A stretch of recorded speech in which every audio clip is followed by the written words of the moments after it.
في الحر اللي احنا فيه ده لازم يكون عندك على طول في التلاجة حلويات سهلة وما تاخدش وقت والكل بيحبها. فتعالي اقولك على اسرع طريقة تعملي بيها تشيز كيك اللوتس اللي هتخلي كل اللي في البيت يقولولك عايزين منها تاني كل ما تخلص. هتجيبي كيس بسكويت لوتس 250 جرام وتفرميه ناعم، وبعد كده نحط عليها 60 جرام زبدة سايحة ونقلب كويس لحد ما توصل للقوام ده. هنفردها في القالب بتاعنا ونضغط بالمعلقة بالشكل ده علشان نعمل أول طبقة من التشيز كيك.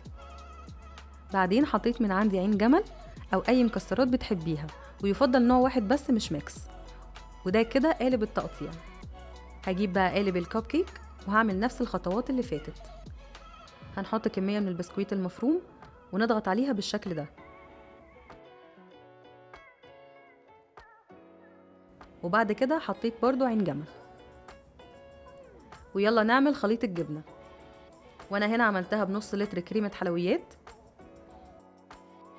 ضفت عليهم 180 جرام جبنة كريمي، بعدين معلقتين كبار صوص لوتس، ولو مفيش صوص ممكن تجيبي السبريد وتسخنيه شوية في الميكروويف، هيبقى سايل معاكي كده، مع معلقة كبيرة سكر بودرة، ونقلب بالمضرب شوية حلوين كده لحد ما نوصل للقوام الجميل ده. نجيب بقى القوالب بتاعتنا ونبدأ نحط الخليط الجميل اللي عملناه فوق طبقة البسكويت، وهنجيب باقي صوص اللوتس ونحطه على الوش ونشكلها بالطريقة دي،